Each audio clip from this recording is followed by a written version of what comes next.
Washington, D.C., the hustling, bustling metropolis full of winers and diners and people in suits. The corruption capital of the world.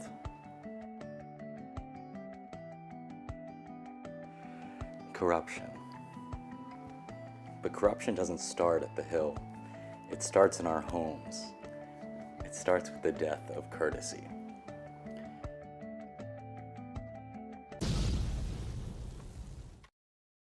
I don't know if we'll have time to edit in the reenactment that we just shot outside with Greg and Sarah that I met downstairs, but if I have time to cut it in, I'll play it over this voiceover. But to explain what happened, basically, is I was arriving to Wonderland for the show to air my documentary Wheelbarrow Man, which I was working on with a friend of mine, Danny Milton, for about 5 years, and we were going to debut it tonight.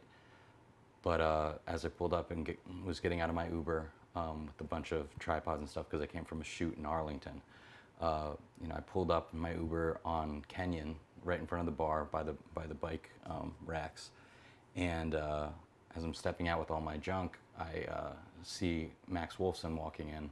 He's coming down the other side of 11th, and he waved, we acknowledged each other, and as I'm struggling to get my stuff, he kind of just leaves me hanging and doesn't hold the door for me.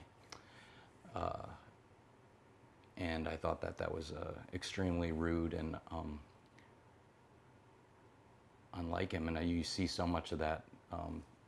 You see so much of that on the day-to-day basis that I decided I really should, take a step back from Wheelbarrow Man, which was a passion project, but I wanted to, focus in on this, which might be a more pressing issue for today's times. So I deleted all of Wheelbarrow Man and put this thing together in 30 minutes. Social constructs develop early on in human existence. You have to understand that first and foremost. I think bad manners is hereditary. If you start out being rude, being raised in a rude environment, you're only going to grow to be more rude.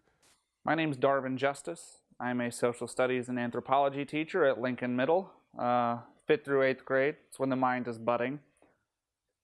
I focus especially on etiquette in the social sphere, and etiquette from person to person. In social psychology, which is harder to say than it is to learn, social psychology, we have this term called the Tercel theory, which is the theory that all those haters drive Toyota Tercels now.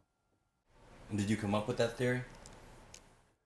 Yeah, I mean, I can't remember who exactly came up with it. It was either me or Jeff. I think bad manners is hereditary. I've got a student in my class named Tony who has no etiquette. He thinks Schindler's List is a comedy. He will fight any student Mondays if the Packers lose on Sunday. I have this friend who is such a dick. Should I be cursing? He's constantly jacking it in class and calling everyone a this or that. I don't want to use any expletives, but... I have this friend, and he is such a dick. I mean, but it's not his fault. It's how he was raised. It's his environment that turned him into the piece of shit that he is. For example, his mom used to push him a lot. Like whenever he was just around, just push him to the floor, call him a loser. He was a little chubby. She picked on that a lot. Now he's an adult. He shoves someone down an elevator shaft the other day. If you ignore etiquette and you ignore basic rules of etiquette and manners, you are ignoring the society as a whole.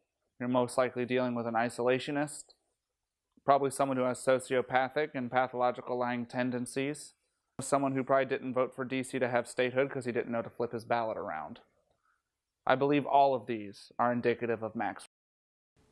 So what's going on inside this man's head? What happened to you, Max? Did your mom push you? Did your mom not hold the door for you? Do you have sleep apnea? Is your mom hot?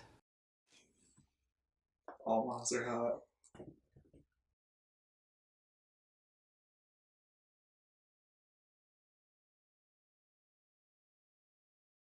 Back in the day, you used to be able to walk down the street hand in hand with your friends.